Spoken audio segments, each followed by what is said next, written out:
Licensing Subcommittee. Please can I ask everyone to keep your microphones muted until it's your turn to speak.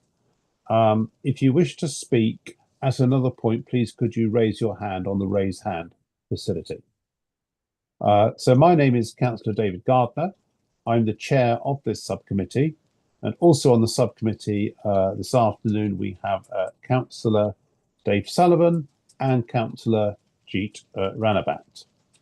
We also have our legal advisors, Laura Moyles, and a clerk to the meeting, Matthew Atto. I say we also have Kamal Jandu, who's got two legal advisors. And I will first pass through the initial agenda items on the agenda before we move to the substantive item. So item 1, we're all here. I've received no apologies for absence. Item 2, there is no urgent business. Item 3, does any member have interest to declare? I see none. Item 4, the minutes from our previous meeting. Our people had a chance to read those minutes, a slightly different panel. In fact, I'm the only continuing person, and I'm happy with those minutes. So are we happy to approve those minutes from the 8th of July, a previous hearing? I'm happy, great. Thank you very much. On my side, David. Thank you. Okay, so then we move on to the substantive item, which is an application by the Labyrinth Festival for a license at the various licensable activities at the Royal Naval College over 9 days. Can I just ask, see who we've got attending? Do we have Matthew Phipps here? Yes, I'm here. Thank you. In the same room as my clients, if it helps. Thank you. And do we have Nicholas Castleman? Yes, I'm here. Good to see you all. Thank you. Michael Dix, I think I saw. Hello, yes, I'm here. I'm in the same room. All right, okay, good. And we've got Jan Ranku, the applicant. Yes, I'm here as well in the same room. Oh, good. And Chris Hurst. Hello there. With acoustics. I'm in New York, but can see you loud and clear. Oh, right. Good. And we've got Kate Miner from the Old Royal Naval College. Hello, Kate. And we've got Georgina Hallett from the Old Royal Naval College. No? Georgina is not joining us today. I've excused. Okay, you're representing it'll just be me. The venue. Thank you very much. Yes, indeed. And making representations, we don't have James Pete, but we have written representation from him from the East Greenwich Residents Association. Do we have Jenny, Jimmy or Susan Gaston with us? No. Do we have Helen Roundtree? No. And we know we don't have Bran Vanobat, but he has asked us to take account of his written statement, which we shall come to. So, as I understand it, we have quite a few representatives of the applicant. We have a representative of the venue, who I assume is speaking in favour of the application, but we have no other members of the public. Is that right? Okay. So could I firstly confirm that all parties have received a link to the agenda pack? If not, speak now. And everyone should also have received a number of documents from the applicants. Okay.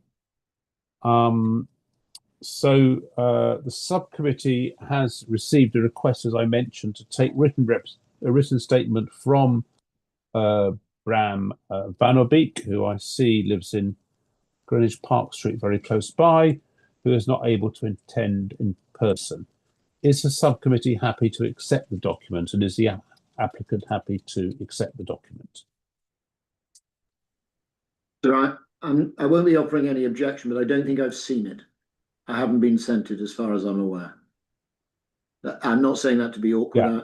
If it were possible for your officers to just email it to me, I am in front of my laptop, as you can probably tell. So that would be helpful. Okay, could you send that, Matthew, to Mr. Phillips? Thank you, Mr. Phillips. Sorry, can you repeat that? Sort of bled out. The speed bled out. The statement from Bram Benobek. Sure. Yeah, if you could send it to, or the document, if you could send it, actually send it to all of us, because I've got his original representation, which is on page 111 of the pack, but I haven't got in front of me any subsequent documentation from the gentleman. So Is it different? I don't know. I don't know. I see it says documents. I assume so. Okay. If you could send it, identify it and send it. Right. So forgive me for interrupt. What I might ask, not for now, I don't want to interrupt proceedings, but I might just ask for a couple of minutes just to be able to read it when we get to the point at which that's going to be read out. If we could just have a sort of momentary adjournment beforehand so I could just see it. Of course, Mr. Phipps. That's Thank you. Perfectly reasonable. So can I draw all parties' attention to the 15-minute time limit as set down in the policy? Can I ask that those making representations keep to the points made in their written representation, and all the issues raised should be relevant to the licensing objectives and not to repeat anything anyone else has said. Okay, so firstly then, could I ask Chris Devine as a licensing officer to give an outline summary of the report? Thank you, Chris. Chair. I'll just share my screen. If you could just confirm that's come up for you. Yeah. Lovely. So this is item 5, an application for a new premises license under Licensing Act 2003 for Labyrinth Festival, the Old Royal Naval College, Greenwich.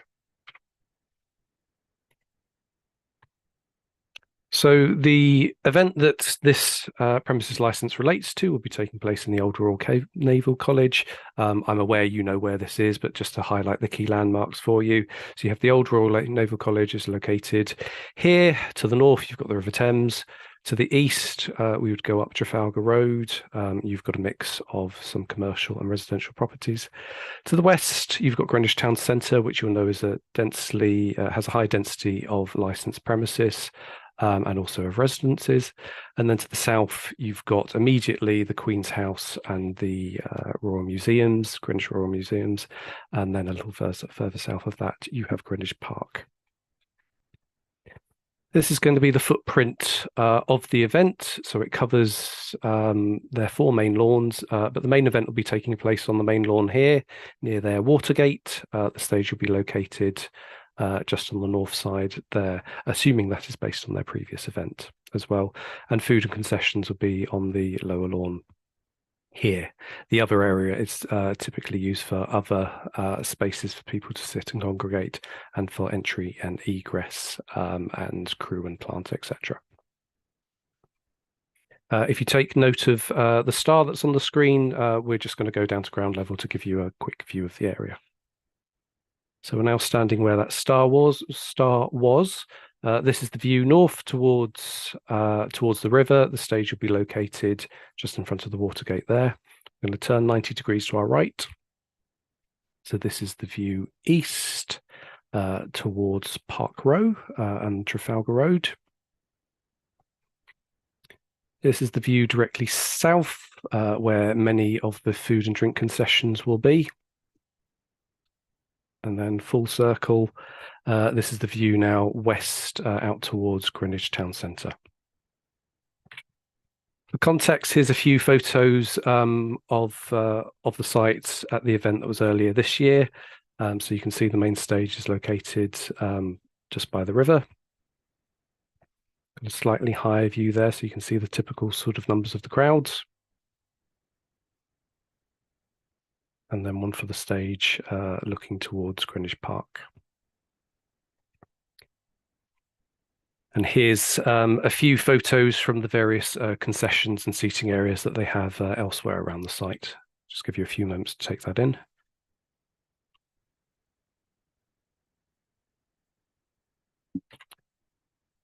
So the application that's being submitted today is for a brand new premises license for 9 days per annum. There is an existing license which the previous event was held under, which allows licensed activities for up to 6 days per annum. There is no clause in the current application that says that the old license will be surrendered before this one takes effect. However, the applicant has confirmed that to me verbally, but that's something the committee might want to consider. The licensed activities applied for include plays, films, live music, recorded music, performance of dance, and anything of a similar nature. That can take place on any day of the week during those 9 days from 12 midday until 2300 hours or 11 at night. They're also seeking the supply of alcohol for the same times, except finishing half an hour earlier at 22:30 or 10:30 at night.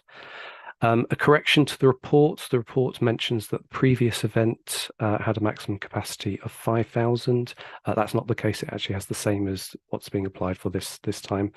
So a maximum theoretical capacity of 9,999, although the final capacity is determined as part of the safety advisory group, who for the previous events set a maximum capacity of 9,950.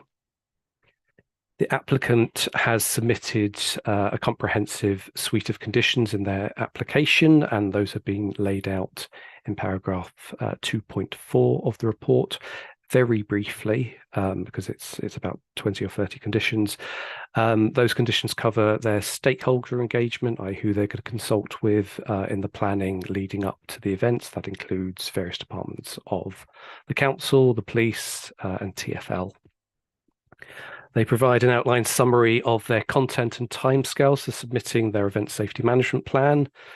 There is some detail of their security procedures, crowd safety, including some new child safety measures and noise mitigation measures.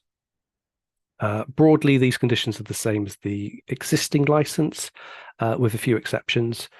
So this license, if granted, will allow for some events for under 18s, which they've designated as family-friendly events, and have brought in the additional child safeguarding measures. There is a slight reduction in the time that they need to submit the final event layout to the safety advisory group. That's from 12 weeks reduced to 6. They want to allow glassware in some limited areas, and they have tightened up the noise conditions with agreement from the council's community safety team. So the reason this application is before you today, Chair, is because representations have been received. The first one we've touched on already from Community Safety. They're seeking conditions, tweaks to the wordings regarding noise mitigation. That's in your pack, Appendix E. In short, they have agreed that a noise management plan, as approved by RBG, will be submitted. They've committed to sound checks to ensure a 65 decibel LA EQ 15 minutes level, and they've agreed to certain details around their public notification letter pre-event. Just to say that those conditions did already exist in some form in the previous license. This is a tightening of the conditions. These aren't brand new. We've also received objections from 4 residents. That's at your Appendix F. They strongly object to what they see as an extension of the existing license from 6 days to 9 days. They speak to the disruption experienced during the last event, citing noise from music, issues from crowd dispersal, antisocial behaviour and litter, including from nitrous oxide canisters. At least one resident states that the noise limits from the previous event, which have been carried over to this one, are insufficient. They say that, sorry, I just need to move you out of the way. Disruption was still experienced in spite of these limits not being exceeded, and they refer in particular to the lower base frequencies. Residents have asked that this application is refused. There's been a further representation from the East Greenwich Residents Association, that's also at your Appendix F. They say they do not object to the event in principle, but that, and I quote, 9 consecutive nights of amplified music and large gatherings will significantly increase noise levels for residents. They go on that this prolonged schedule risks cumulative sleep disruption, which cannot reasonably be absorbed by the local households. And they are asking that if the license is granted, that it is limited to 6 days as per the existing license. So the decision you're being asked to make today is this: when considering the application, you must have due regard to the representations made and take such steps as you consider proportionate and reasonable for the promotion of the licensing objectives. It is open to you to grant the application together with such conditions as are consistent with the operating schedule, which are in your within the report, or modify to such extent that you consider it appropriate for the modification of the licensing objectives. You may impose additional conditions on the license where you consider those conditions to be appropriate for the promotion of the licensing objectives, or you may refuse the application on the grounds that refusal is appropriate for the promotion of the licensing objectives. Finally, you may also only allow certain requested licensable activities. So that is my outline summary of the report. If you've got any questions for me now or throughout, I'm obviously happy to take those.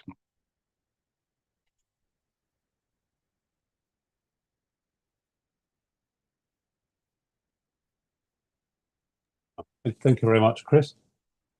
Okay, I certainly have a few questions, but over to my colleagues first.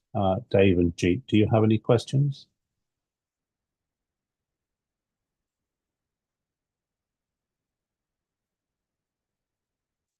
No? Yep. Sorry, Dave. Yeah. I just wanted to I mean, I was pleasantly surprised actually at the relatively small number of objections. I don't know how this compares to the recent bonfire night extravaganza that we had in Blackheath and other music events, but as somebody who lives in that area, I thought there might be more, but I was pleasantly surprised there were so few. What's your view of that, Chris? As you say, it's a relatively low number. License applications don't always attract high numbers, the same numbers as say often planning applications do. But those are the representations you have in front of you. I've noticed Daniel has joined, and he may, off the top of his head, know if more complaints were received. But as you say, it's relatively modest. For comparison, we have another application going to hearing in about a month's time, and that has closer to 40 objections. So yes, it's a relatively low number, but it's not out of the ordinary. I was going to ask also about this. One of my other experiences at Woolwich Works on noise abatement. The real issue is about the bass and the deployment of the bass. The other higher registers are a bit easier to manage. How are we going to discuss that? Is that going to be discussed with the applicant, or will we have because it seems to me it's one of the key issues is the noise management. Chair, you can pose those questions to the applicant. Okay. Yeah. Okay. And I think we will at an appropriate point after we've heard from the applicant. Daniel, thank you for joining us. Just for the information of the application team here, Daniel is our head of community protection. I think I've got that right. And obviously is the expert on noise, which seems to be the main issue, although obviously there are other issues around this application that we need to explore. So we will come back to you, Daniel, if that's all right. But thank you for joining and taking time out. I wanted to ask around. I was going to ask about bass, but we'll ask about that later. I was going to ask about the condition on drugs, which struck me as very unusual that we should have a condition which allows for personal use of drugs. Clearly, if they're legal, there's nothing we can do anyway. So, but if they're illegal drugs, clearly we can't be seen, in my view, to ask to put that to specify that in a condition. I think I don't know what led to that form of wording. Are you asking me, Chair, or is this a Asking question you, you want yeah, to yeah. ask for the applicant? So the wording is as has come across from the application. So so I have to present to you the wording that the applicant has So the has applicant's submitted. setting their own conditions, I see. Yes. Strange. Well, that's typically how it works. Yeah, those are conditions offered by the applicant. Right. Translated. Okay. So, Well, we will. So once the applicant's presented their submissions or case, then certainly you're able to ask questions. Okay. Yeah, we can tweak conditions according to representations. Yeah. Of course, but that's the condition as presented. Yeah. As we discussed briefly, then it's probably worth asking the applicant what their interpretation of that is, because there's two possibilities. One is that someone found with drugs will be allowed in with their drugs, and the other one is that someone found with drugs will have them confiscated, but the person will still be allowed in. That is, I suspect, what the intention intends to convey, but you can confirm that with the applicant. We'll come back to that. I wanted to ask a slightly offbeat question, which I will put to the Old Royal Naval College, which is obviously the National Cycle Route N1 runs through the Old Royal Naval College. Cyclists can't use the lower route, which is especially in the summer, it's so heavily used by pedestrians. It's not suitable for cyclists. So the N1 goes through the ONRC, which would run between the event site and where all the catering and drinks are and so forth. I just wanted an assurance that's not mentioned at all in the report, but that obviously it's critical national infrastructure, N1, and just to flag, this is not something you've looked at or considered, public access during that period through the National Cycle Route 1. So just for clarity, Kate, go ahead. I'll come back to you. I'll ask this question of you. I'm asking Chris whether this is something that's being considered in relation to the application, because it's not mentioned in your report. Not yet in terms of this application. There is a SAG process where wider issues can be discussed. And my recollection, and Kate will be able to confirm, is that it is rerouted for the purpose of the for the event. Yeah, I'm not sure that's good enough, really, but because rerouting either goes on the main road or it goes where the pedestrians are. So I'm not quite sure that's good enough, but we'll come back to that. Okay, I think transport, obviously the DLR is stationed, Cuttingsart Station is closed at the moment, and will be closed. I'm not sure it's reopened next summer. It might reopen at time. I think it's due to open in the spring. Spring. Okay, good. I just wondered what conversations the transporters thing is very important here. I live next to Charlton Athletic football ground, so I'm used to big crowds. Not very big. Very big, bigger crowds. You exaggerated a bit. But I just wondered, given the lateness of the hour and that people might not all leave at once at 11 o'clock, whether arrangements are in hand with transport undertakers and so forth, or will that be covered by the SAG process? So yes, again, that was typically covered as part of the SAG process. If you want to influence the SAG process, it's obviously within your power if these issues relate to the representations that have been received, and you want to impose conditions to say that certain organisations or individuals need to be directly consulted and as part of the SAG, then those conditions can be imposed. In practice, that is the case anyway, but you can mandate it. Yeah. Okay, thank you very much. Do Jeet or Yeah. Dave have any other questions? Just one. So I'll bring in Jeet first, Okay. Okay. and then come back to you, Dave. Councillor Ranabat. Thank you, Chair. I have a small query regarding the residents' reaction.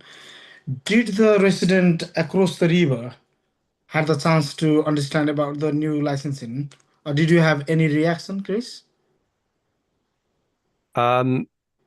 So the honest answer to that is I don't know. So in terms of the consultation, we consulted, or we required the applicant to consult through the statutory measures, which are the blue notices around the site and in local press. So it may be that people who lived across the river were aware of that. What I can tell you is that we received about a dozen complaints directly, and each of those were emailed notifying them of the complaints. It is feasible that some of those lived across the river, but people, when they complain, don't often state where they live. And the other people who are party to consultation and we notify as part of this process are our environmental health counterparts across the river as well. So they've been notified of the application and could had the right and chose not to put in representation on behalf of complaints that they may have received regarding the event. Yeah, thanks. That's a very important point, Jeet, because when I've had issues around the O2 in my ward and further down, most of the complaints have come from the Tower Hamlet side because the sound really carries over the river, and it's obviously quite residential there as well. So that's a very good point. I think it highlights some of the challenges in ensuring that we properly advertise these applications to those that may be affected by them. Dave, over to you. Just on that last point, I think the sound is actually focused up the hill, isn't it, towards Greenwich Park and beyond. So it's less of an issue. But I was just going to say about the transport issue. Last summer, the summer just gone, the DLR was closed at Cutty Sark, and in a recent meeting with TfL and Visit Greenwich, they confirmed that they were slightly early with their plans to actually open the Cutty Sark. So I think that's positive. We should take into account. Thank you. Okay, if there are no further questions to Chris as a licensing officer, can we move over to the applicants then? And before we do that, I did check my emails. I didn't seem to have received anything. Did we have any luck with this document, Matthew? Yeah, I've sent the document out to the councillors and Mr. Matthew Phipps.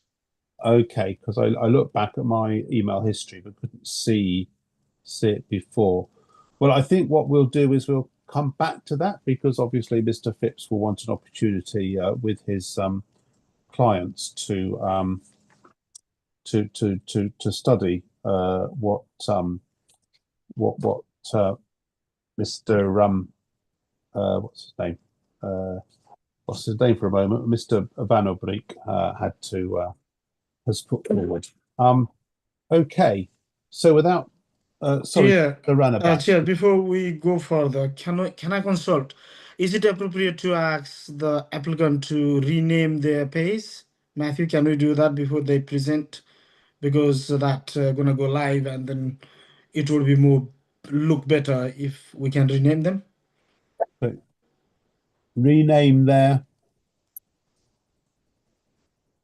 Rename who? Applicant space, where the applicant's window is MP.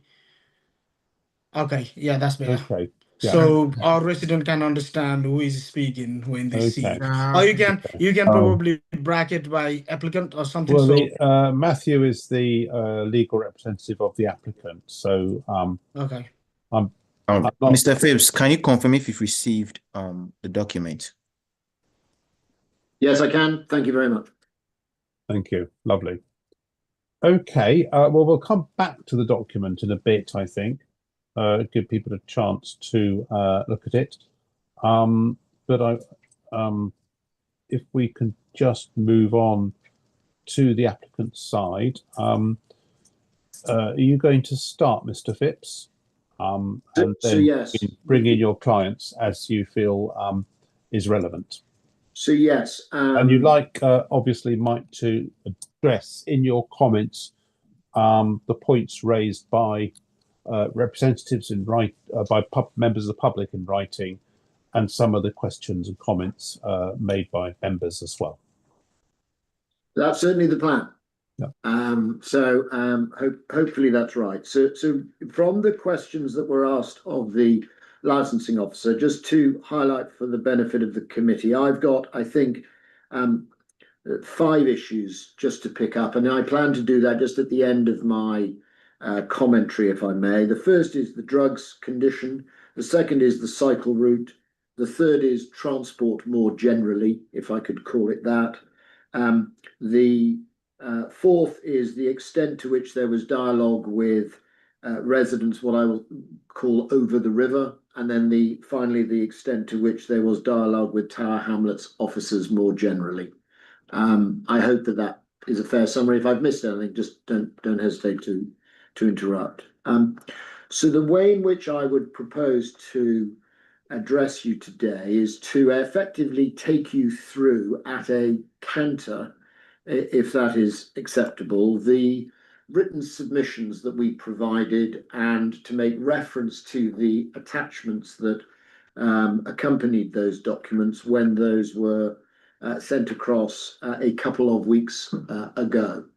And inevitably, I will touch on some of the points that Chris has touched on in his report, but I'm mindful not to repeat anything that's been said, and I will be doing my best to avoid any repetition. So in terms of the applicant, there is an introductory deck or presenter document that accompanied my submissions, with photographs of the event and a number of slides, which I will take you to in due course, but that introduces both the applicant and the companies with whom they are working in support, namely the WE Group, as you will see, are an award-winning organisation in regard to events of just this type. And what we say unashamedly is that the applicant is an appropriate applicant. The premises, as Chris has said, is very well known to you. And what we would say very much to the 2025 event series credit is it is also now known by a new or wider demographic than might perhaps have been the case at the start of this year. And you will see that there are supportive comments both from customers, the press, and indeed from the foundation in support of the events in 2025. The application today is an application for a new license. To pick up on a point that Chris raised, yes, it is proposed that the existing license would be surrendered effectively in exchange for this license. So there will only be one license on the site. It's not proposed that there would be 2. The applicants engaged in good pre-application consultation with the licensing authority, the responsible authorities, the safety advisory group as regards all of these proposals. And I am bound to make the point, and it will not be lost on you, that no officers attend in order to object to or indeed propose anything in regard to the application at all. However, it is fair to say that we have also been engaging with the local residents who have served representations, and one proposal that we have made to them, and notwithstanding that they are not here today, it is important that I say this to you from the outset, is we propose, if you're minded to grant a licence, that there only be permitted 8 events in 2026, and that the licence be conditioned such that in 2026 there be no more than 8 events. That there was some reference, I think, in Chris's presentation to consecutive days. This is not a consecutive days event. There's not a block of 8 days. It's predominantly focused around weekends. But we would invite you to consider attaching a condition to that effect. The map plan that is included, you have seen. There's a slight extension to the area, but in order to accommodate lavatory facilities, it was felt best to put the red line around the whole of the event space. There's no new stages, there's no amendment to the hours, there's no new licensable activities, there's no amendment to the capacity at the premises. And thank you to Chris for correcting that earlier from that which is set out in the report. There are proposed to be some additional conditions to that which or contained in the existing license, namely the development of conditions to allow for under 18s to attend for a family-friendly event. And those are set out within the conditions in the agenda pack, and also the conditions that have now been agreed with Daniel, which develop and embed additional controls within the license conditions that are broadly drawn from the noise management plan and the execution of noise management through the course of 2025. What we do say unashamedly is that the overwhelming feedback from all stakeholders was that the 2025 events was something very special, both in terms of cultural value, but also in terms of its delivery and execution and the promotion of the licensing objectives. I do appreciate there are a handful of objectors, but the overwhelming feedback has all been positive. And when you come to retire, I would invite you to look at the presented deck that we provided, which has got specific slides on customer feedback and on press and PR. As an example, the events have been shortlisted for awards, which is very unusual in terms of a first-year event. Artists are contacting my clients with a view to putting themselves forward to perform at this event. Usually clients find themselves having to chase the artist for agreement to perform. It's the other way around here, and that is all testament to the excellence of the delivery and, to be fair, the outstanding circumstance in which the whole thing is set up, and the photographs that Chris produced earlier set that out. Operating schedule is very comprehensive on any view. I'll come to the drugs point in due course, but it's, I think, some 35 or so conditions, and save for the supplementary noise management conditions that Daniel's raised, nobody's suggested that there's anything inappropriate about the conditions at all. We provided a draft index for the event management plan and the appendices list that you will have seen, mirroring the 2025 event in significant degree. That is a document, or a series of documents, probably the best part of an A4 ring binder, over which the Safety Advisory Group will be engaged through the course of the next 9 months. And I do make the point that the Safety Advisory Group engagement, with which has been very successful thus far, is very much a secondary lockstep to ensure that appropriate planning, appropriate communications, dialogue, transparent engagement, and so forth takes place in the run-up to the event. The environmental health points of conditions are, by and large, self-explanatory, but the conditions provide specifics around the direction of speakers, location of off-site noise management, oblige the provision of a post-event noise report and complaints log, and so forth. The 2025 post-event report is with you, and I'm happy to take questions on it, but I suspect Chris from Three Spires will be better placed with that. But what I do say about that is, as will be the case with many applications in front of you, there'll be reference to modest exceedances, breaches of the levels that have been set, and so forth. That simply is not the case here. We delivered as we said we would in the noise management plan across all of the noise levels. Some reference, I'm afraid, for your legal officers, just to the national guidance. I'm bound to make the point that with paragraph 912 of the national guidance stating that each responsible authority will be an expert in their respective field when you do come to retire, that is a point that I suggest will weigh heavily with you. The absence of an officer objection, we say, is very much testament to the delivery through 2025. And candidly, in answer to the question from Councillor Sullivan, we also say unashamedly that a handful of residential objections is perhaps a backhanded complement to the events in 2025, because an event of this size and significance, one might have thought, if there was anything awry, you would have had more saying so in respect of the license application. Your licensing policy, I will not patronise you by quoting your licensing policy, save just to reference the forward. There's lots of comment in the agenda about it, but the important part that entertainment has to play in the social and cultural life of the borough, as well as the growth of the local economy, is something that you recognise, and we say unashamedly that we are delivering to that, and candidly in spades. The points that were raised in the conversations, may I just touch on those briefly? I appreciate there will likely be follow-up questions, but let me try and give you a commentary about that.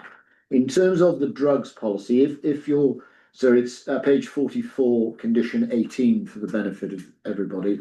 If anyone is reading that to suggest that anybody would not have the any matters found on them confiscated, please don't read it like that. I mean, to be fair to the police, I don't think that they would be agreeable to such a condition if that was the way in which it was interpreted. It's on the express understanding of confiscation, but it would not prohibit someone being allowed, following confiscation, to enter the premises. The second point is, insofar as the cycle route is concerned, you're absolutely right that the usual route would not be provided.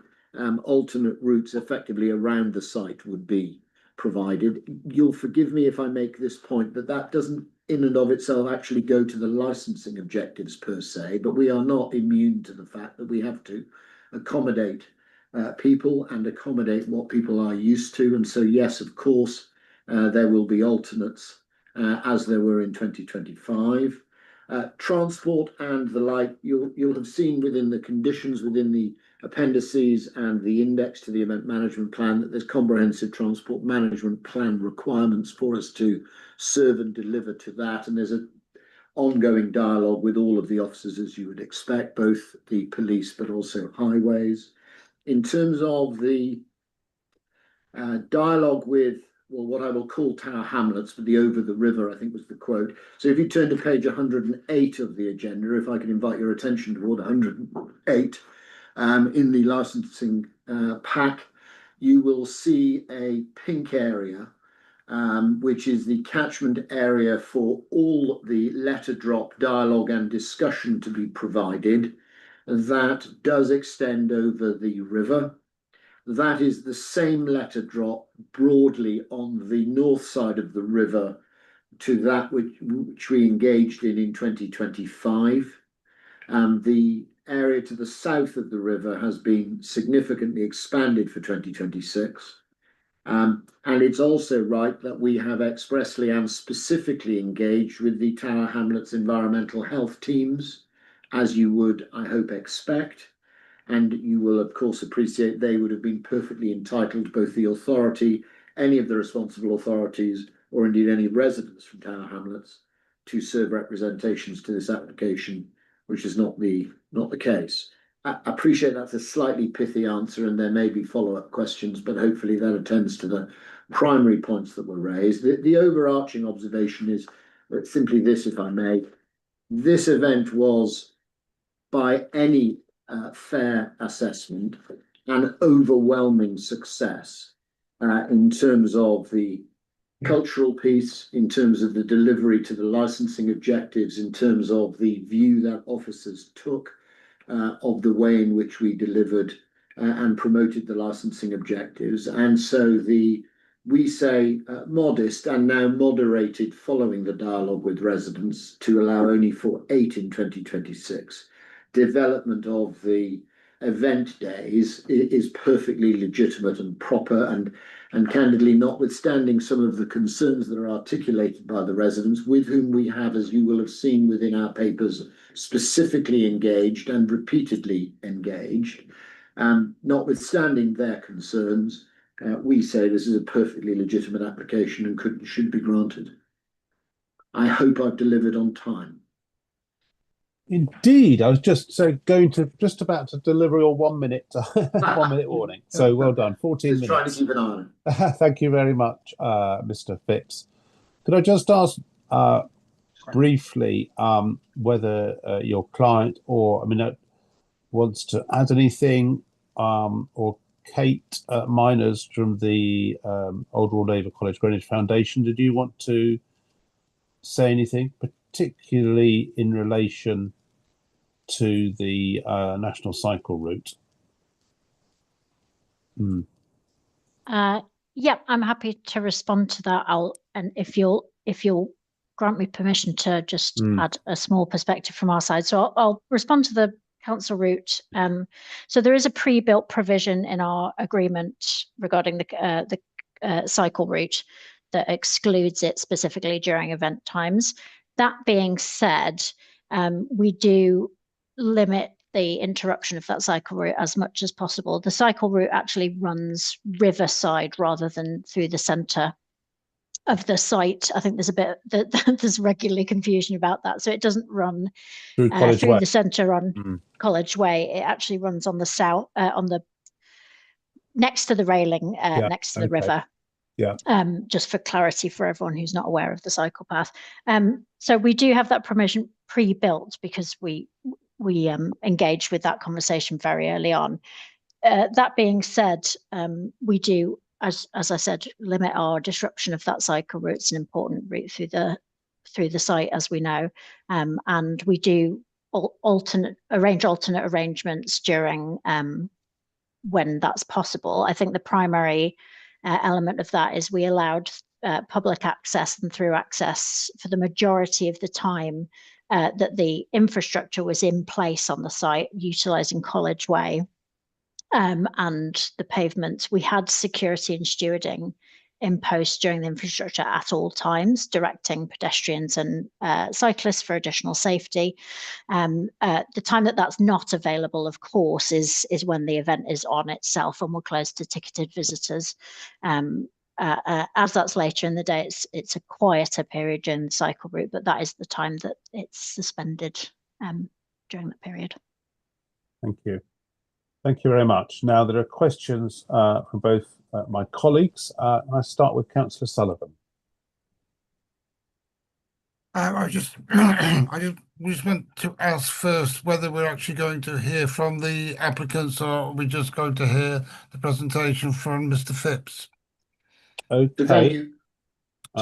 Sorry, Mr. Phipps. I mean, you've taken the 15 minutes. I brought Kate in because there was a specific point. Was there anything the applicant? I mean, did the applicant want to speak? Clearly, if we have questions for the applicant, then we can ask questions of the applicant, I think. Yeah. Yes, I can help with an answer just to Councillor Sullivan's question. No, I am afraid was proposing to hog the 15 minutes with apologies to all concerned. And then obviously if there are questions where it's more appropriate for someone else to answer, we will do our level best to make sure we direct the question toward the right person. But I'm not seeking to extend the 15 minutes in any way. Okay. Can I just ask then?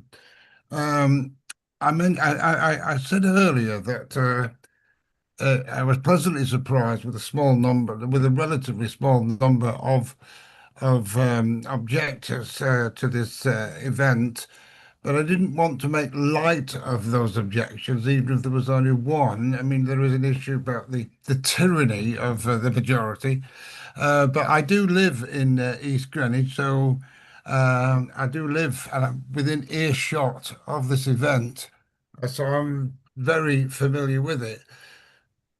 I wanted to ask, really, the question I'm aiming at really is, I wondered whether what the nature of the programme is going to be this year, if it's to last for, say, 8 events. I know that the USP of Labyrinth seems to be about electronic music. So are we looking at, in effect, let's say roughly 30 hours of solid electro beat, or are we looking at a much more varied event? So when we talk about the 8 days, are we talking about 2-3 more days of the same? So I wondered if the applicants might know more about the offer than yourself, Mr. Phipps, but no disrespect. So I just thought No, I might have no. to comment like. So lots of things. I So also let me answer that. just a minute, Can I just finish my question? Yeah.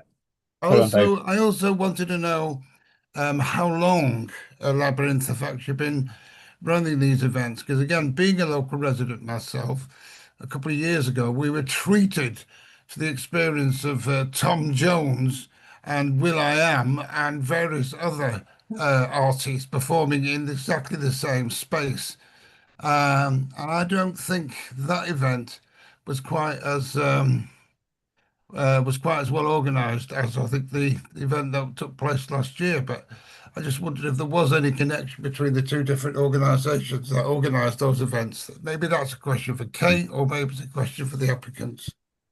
So thank you. Look, the first point to make is that solicitors think that they can talk about everything, but the one thing I'd be the first to accept, as you've identified, is that the cultural impact and import of the curation of the events is not something I'm going to be offering any comment on, and I will bring Nicholas in a moment to answer that first part of your question. Can I just do the second part quickly? 10 years Labyrinth have been involved in events of this sort. Only 1 year at Greenwich for the event series at this location. We are the fair, who you will see set out in one of the introductory presenter slides, are an award-winning event organizer with whom they have worked closely for much, if not all, of that decade. They have been going for about 20 years. But as far as I am aware, neither Labyrinth nor We Are the Fair were in any way involved in Tom Jones, will.i.am, or indeed, actually, candidly, any of the other events. I'm not here to criticise them. I'm obviously grateful for the compliment, but we weren't involved in those, so I can't really comment on those. As to the musical makeup of 2026, if I may, I'll turn to Nicholas. Hi everyone. David, to your comments. So no, what if we're granted the dates, what's not going to happen is that there'll be 8 dance music events. One thing I would just mention though is that dance music is popular culture now. So, 20, 30 years ago, it was bands who were the artists that were trending, they were in the charts, they were selling the tickets. It's very different these days. So obviously the core of what we do is around that, but that also flows with basically who your sort of 25 to 40-year-olds actually want to come out and see. So that's just nature of the way the industry's set up at the moment. But of the, then they're not 8. We've already confirmed 1 band for next summer on one of the dates, just like we did last summer. We had a show with Empire of the Sun. And if we are awarded these dates, I'm not going to name the artist, but the one artist who is basically lining up is a legendary English artist who is a live band show. We do appreciate that of the minimal number of complaints, sound complaints we got last year, they were more weighted onto one of the dates. So what we're not going to go and do is go and program 6 days next year or the year after with that style of music.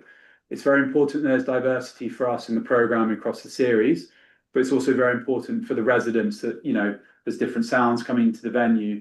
And yeah, we do appreciate that 9 dates straight of dance music at this venue might be a bit excessive, and that is taken into account with our programming decisions. Okay, thank you. You did say though, didn't you? I think Mr. Phipps mentioned 8 days rather than 9. I know the license that you're applying for is 9. Is it likely to be 8 or 9? No, I can help you. So the application is for 9, but we are happy and proposing candidly a condition attached to the license that in 2026 there'll be no more than 8 days permitted, because we wanted to engage with the residents. We did, as you touched on earlier, want to recognise some of the points that they made. And so we have already confirmed to them in the various email exchanges that we've had, with all of them actually, I think, that 8 days would be our proposal. But it's fair to say our proposal is 8 days in 2026.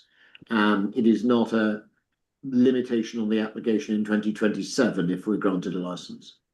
Thank you. Can I just follow up one more question, David? Last one? Quickly, because Councillor Roundabout wants to come in as well. Yeah, Yes, well, I'll be quiet after this. But as we're looking at the pack, and I made the point about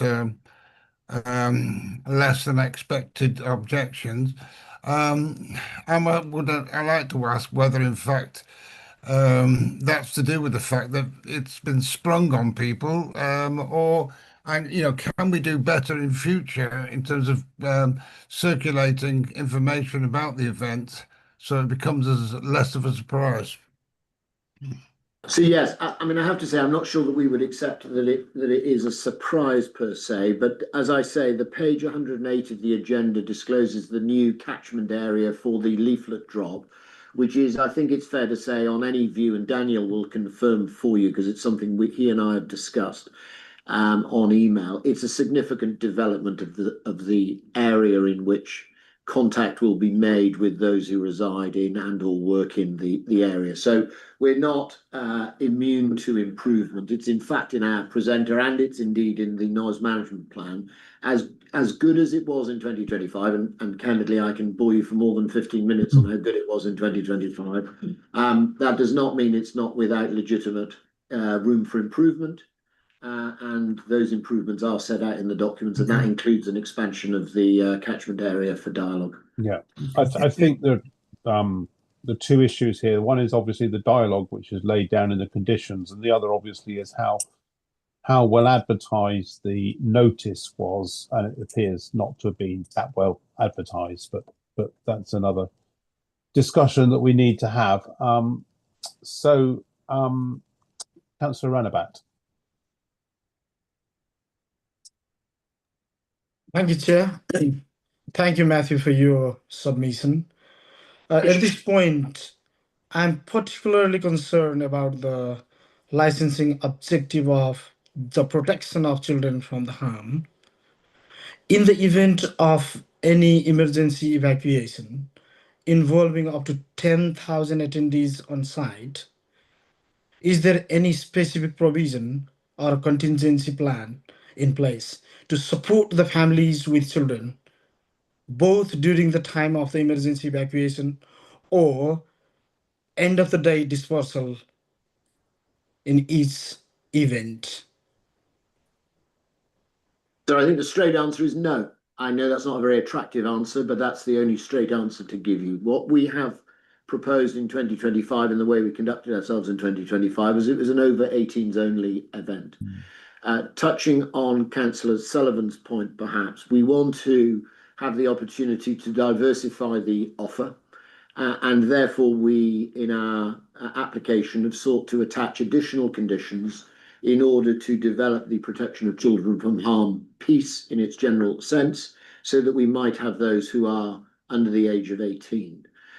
But it's fair to say that we are the best part of 9-10 months out from the event. We don't currently have a permission for anyone under the age of 18.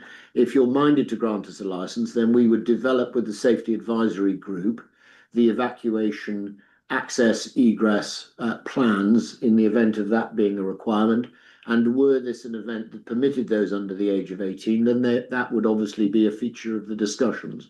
But if the straight question is, do you have something you can show me today to disclose this, then the only honest answer is no. Okay. Thank you. Right. I just wanted to cover a few points, if I might, myself. I wondered if you could just comment, Matthew or Nicholas, on the points made by representations, including the document that's just been circulated, which is very short, so it doesn't take too long to read, about the amount of bass, booming sort of sound, because while 65 decibels sounds, well, that's, a loud voice, 65 decibels, that doesn't sound too objectionable at all. It's lower than many limits for outdoor entertainment that I've seen. It's the bass that that seem to be concerning people, boom, boom, boom into people's gardens. And I just wondered if you had any commentary on that, because obviously at weekends in the summer, people will, as the residents said, people will be hoping to have picnics and spend time out with their families in the garden and so forth, barbecues and so forth. and they'll be looking to enjoy themselves in Greenwich Park as well. And not everyone is necessarily going to appreciate the music that obviously the audience and the fans will appreciate. So I just wondered if you could comment on the impact of bass and whether there's anything that can be done to address those particular concerns. So yes, I think I mentioned earlier that Chris Hurst from Three Spires Acoustics is on this call. He's the gentleman who flagged that he's actually abroad at the moment. I suspect that the best person to jump in here is Chris. I can't actually see him on my screen, but that just maybe I can see. Can you? Super, is he still here? Super. Chris, forgive me if I may just ask you to jump in here and just offer the councillor some comfort about bass levels and bass management. I suspect is probably the better answer. Sure, absolutely. Yes, Councillor, I'll just give you a quick sort of précis how we assess, monitor, and measure this noise. So firstly, as you'll probably have seen from the noise management plan from 2025, we sort of validate the event by using noise models. So we'll run a model of the event, both from what we call an A weighted, which is where the 65 comes from, and we also model it from a low frequency perspective, and we measure this in a weighting called DBC. It's a C weighting, and from those models you'll see one of the heat maps within the noise management plan, and you'll notice there's a lobe that goes onto the Tower Hamlets side in Island Gardens. There's a lobe there, and there's some noise coming out onto Greenwich Park. So therefore we'd monitor that noise, and we've got a permanent monitor within Island Gardens, and we've got that whereabouts the highest point is of that lobe. So we're actually we use a permanent monitoring station, which is at the worst case. So we're monitoring that on a permanent basis, and then we're monitoring levels around the site, and we've increased those levels in consultation with the Environmental Health Department. You'll also see from the model that it's iteration number 5. So we've worked hard with the sound system providers on how best to contain low frequency. We've done this by having a contingency of the sub-bass arrangement to reduce some of that spill, both going horizontally, laterally, and from the rear ejection point of view. And we use a system which is a German system called D&B Audio Technique, which has an inbuilt, what we call a cardioid system, which reduces some of the rear ejection spill and allows us to focus the noise in a greater lateral dispersion. However, saying that, it's acoustic energy and it's physics, and acoustic energy will go somewhere. So we can't eliminate that problem, but what we can do is assess it, validate it, and then monitor it. And then we work closely with the sound system engineers. We're measuring permanently throughout the day, one at a permanent location, us at the rotational, and we've got a constant feedback to those engineers. We'll respond to any complaints, and we visited all the complaint locations last year, all within good time. So we've got one chap will be located over the river on the Tower Hamlet site, because it does take a good half an hour sometimes to go under, get from Greenwich to the other side of the river.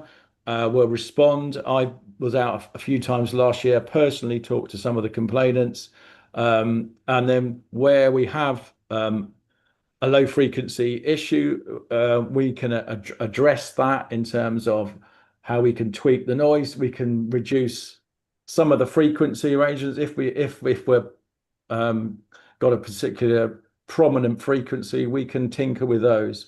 But we have levels that we adhere to, and you'll notice that we were well below those levels within all of the monitoring positions last year.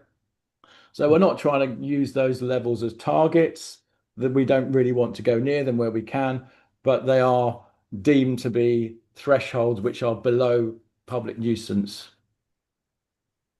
So I hope that's helped in some Yeah, regard. yes, thank you. And Questions. I'll come back to invite Daniel Bygrave to comment as well later on. I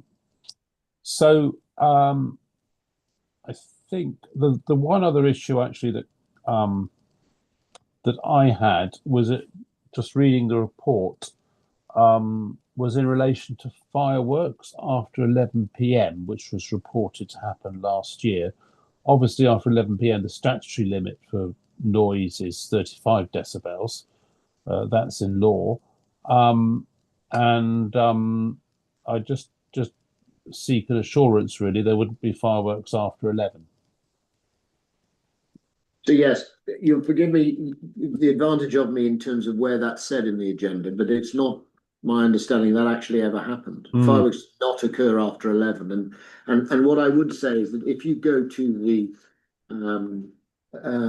event noise management report from Chris, that sets out when the fireworks occurred.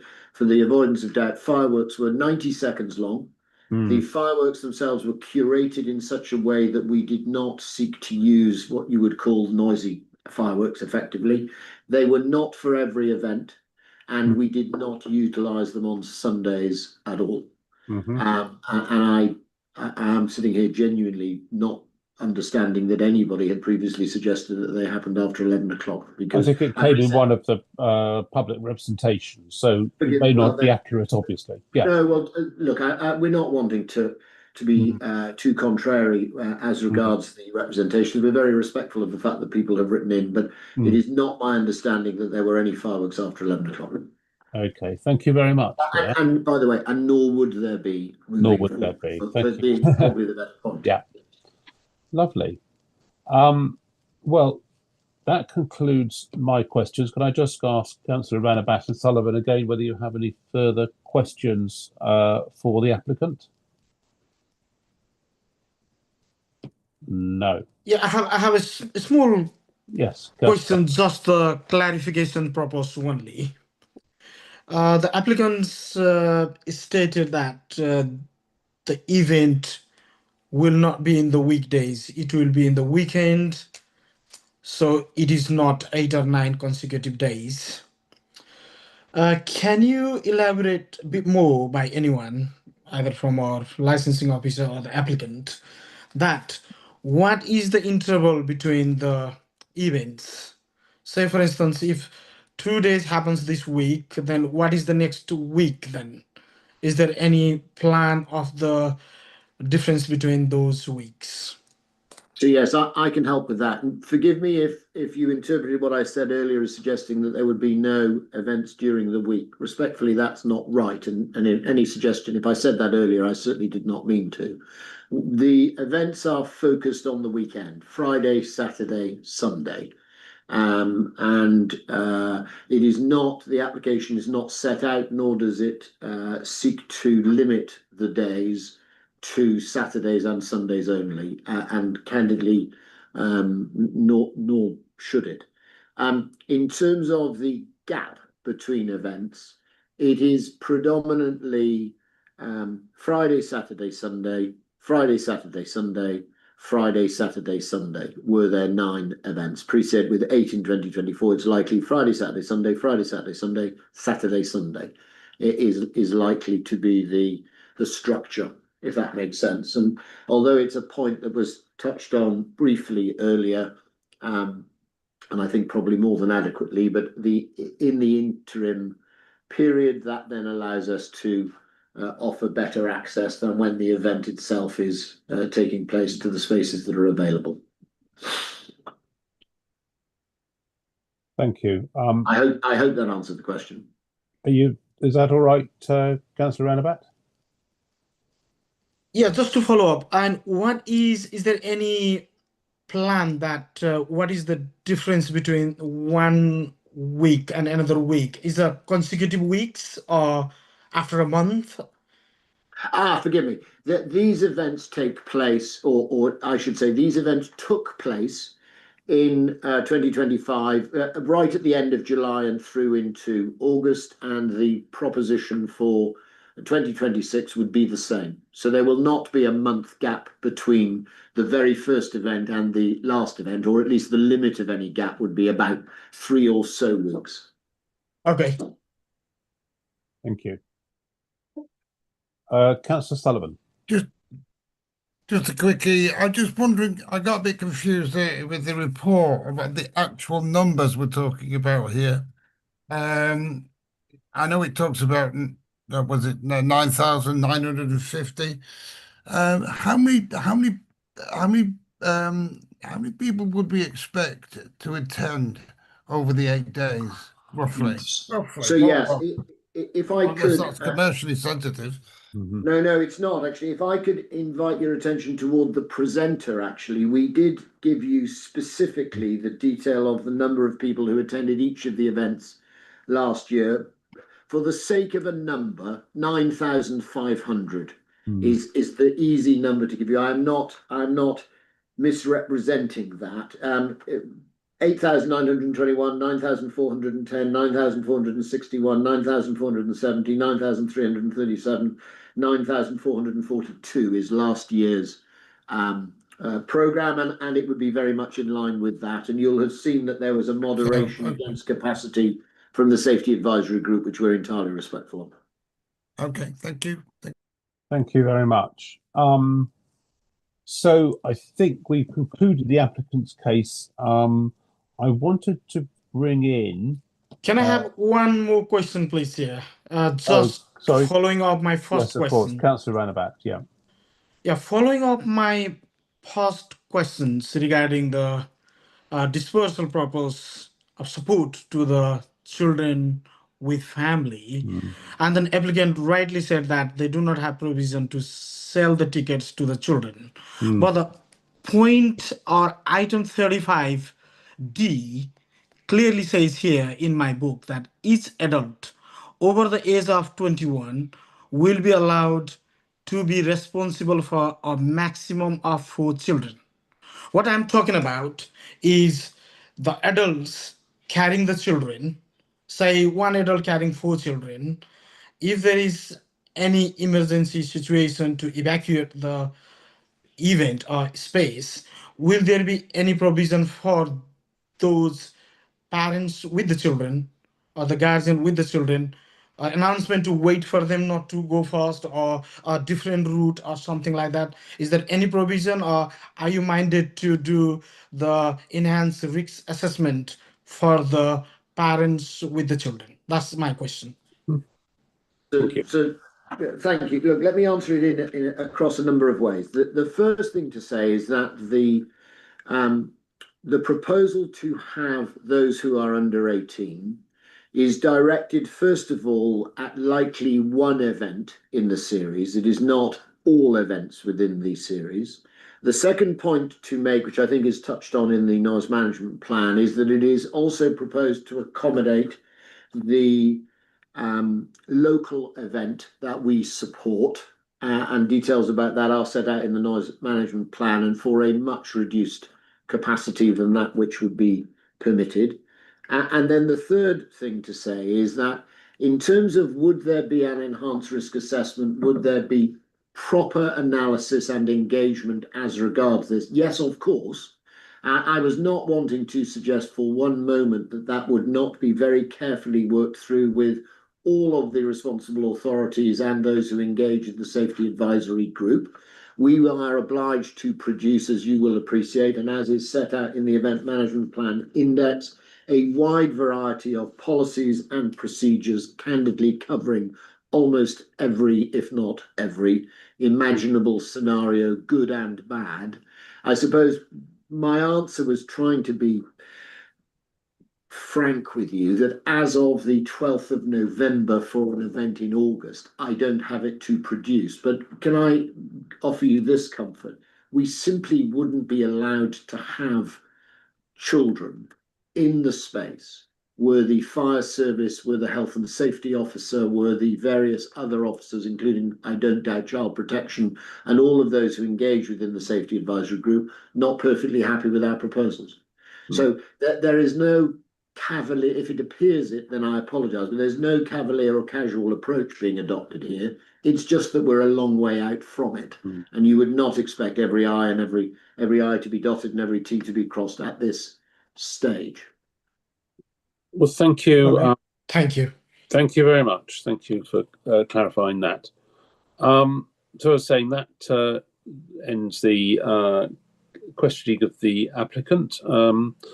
And I just wanted to ask, because he's been very kind to join us, Mr. Bygrave. Sorry to bring you in, Mr. Bygrave, but obviously you've reached an agreement with the applicant in terms of the issues around noise. So it'd just be useful if you could summarise that, but also address the issue in some of the representations which I raised around the level of bass and whether there was some talk about A, B, and C, and so forth. And I mean, we're not noise specialists. We're not familiar with whether there are any specific limits that could put in terms of bass as opposed to the overall decibel level. Just wondered if you could take us through that, please. Thank you. Yep, no, happy to go through with that, Chair. If I kind of go through the conditions that we've discussed with Mr. Phipps and Labyrinth regarding the event first. So one was around the noise management plan being agreed via the SAG, so within 14 days. So the aim of that really is to ensure that as a local authority, we're satisfied with how they intend to manage noise nuisance from the event. And obviously it's just to ensure that we're kind of involved from the get-go as to how they intend to manage noise nuisance. And in regards to that, the second was around kind of the sound checks and the kind of 65 decibels. It is quite difficult for us to kind of put a measurement on bass levels, and which is why it's, as a part of the conditions, it's not only ensures that a qualified sound manager and qualified sound engineer is present as a part of the license, but it also ensures that that person has complete autonomy over kind of the level of volume and kind of the acquisition, equalization of the music, should it be that it's too high, or if there's any sort of concerns in relation to potential noise nuisance. And we've also put as a caveat that the sound control manager should take kind of immediate action to resolve concerns relating to the volume if we receive complaints and we've kind of determined that the noise is excessive or a statutory nuisance. Which does lead to kind of condition 3, which is that we have, as a service, we have kind of unrestricted access to the event and are given the contact details of the site management team in the event that we receive complaints about noise nuisance. And because of kind of the feedback following the last event, we were working with Mr. Phipps to ensure that a larger area of residents were actually included in the letter drop process. As the complaints that we did receive, some residents indicated that they weren't being informed of the event taking place. I know there was kind of signage out and about in regards to the event taking place, but some residents felt that they weren't informed with enough time to kind of take any sort of to be aware of it. So we've kind of taken that on board. And similarly, we've identified that there are more properties and more streets that could be potentially impacted by the noise nuisance, which is why we've asked that more noise measurements be conducted in Greenwich, especially at some of the locations that we've identified, so that to have kind of clearer, better kind of noise measurements completed. And finally, we've, as a part of the kind of the entire process, we've asked to be kept informed of the number of complaints that are received, as well as the decibel readings of the events taking place, so that kind of year on year, we ensure that there weren't instances where there was kind of there was surges of music or residents are impacted by the noise nuisance. In addition to this, on events, when events take place, as a service community protection team, we always try and ensure that we do kind of conduct our own visits as well. not necessarily staying there for the whole night or conducting our own decibel readings where applicable, but we do ensure that we go to some of the residential streets that we feel may be impacted by the noise nuisance and kind of stay there for a period of time to measure and kind of monitor the potential impact that it could cause residents. Just for note as well, we had when I looked at the number of complainants before ahead of this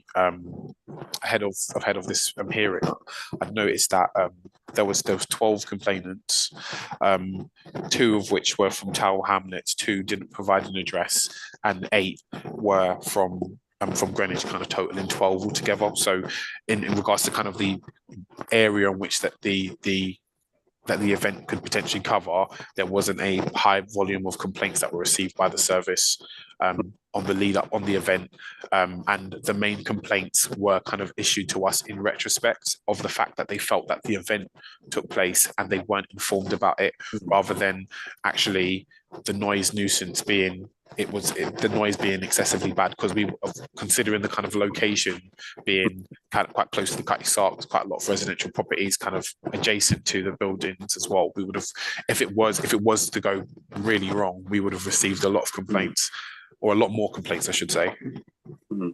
Thank you very much, Daniel. So what you're saying is it's not possible really to put any further conditions in relation to the base level. It all is just one condition in terms of 65 decibels.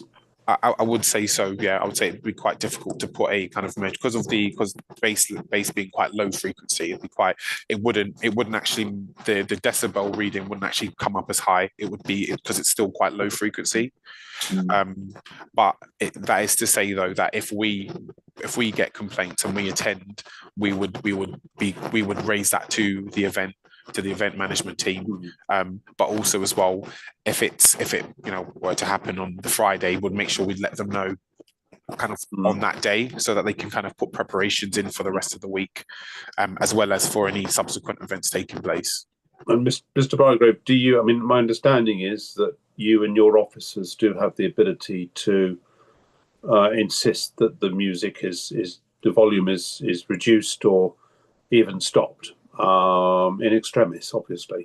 I would say in extreme cases, but we'd hope I've been quite fortunate that we've been quite involved throughout, even as a part of the event that took place in 2025 throughout the summer. So we were able to go on site beforehand, speak to the team out there who were quite approachable, and we've been able to liaise kind of throughout. And at no point they've denied us entrance should we have any issues, or we'd be able to kind of keep a regular dialogue throughout the process.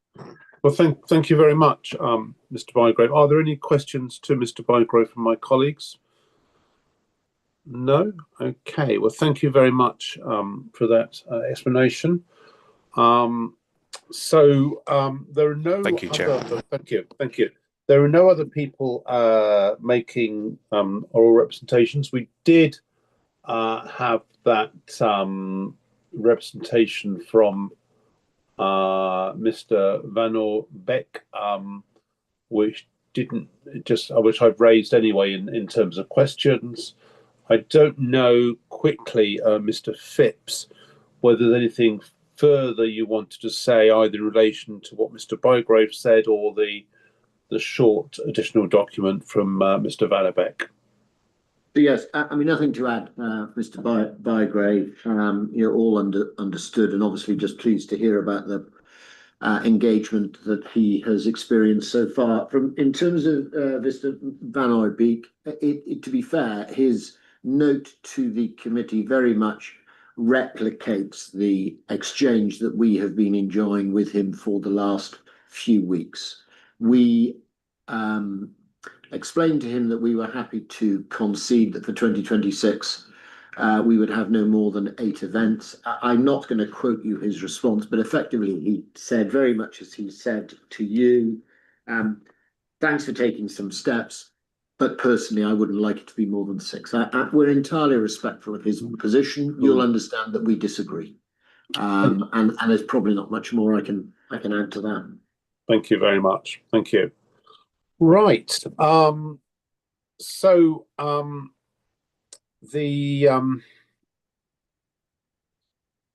so we are able to have a further discussion if we wish. I don't propose that we need that at this stage. I think we've heard all the evidence and obviously read the pack. Finally, just is there anyone else that wishes to say anything before we conclude the hearing? I don't see anyone. Well, thank you very much. This concludes the hearing. Obviously, we will deliberate in private with our legal advisor, and the full decision notice will be sent out within 5 working days. And you will know, I'm sure, that if you are unhappy with the decision, there is the right of appeal within 21 days to the magistrates.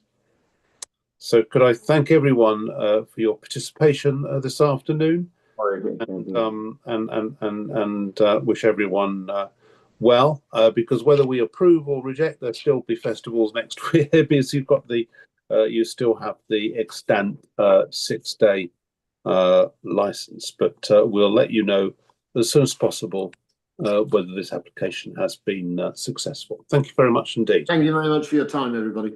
Thank you. Thank you. Sure, bye-bye. So members, we'll give 5 minutes, and then if we can 5-minute comfort break, and then rejoin on the new link. Thank you.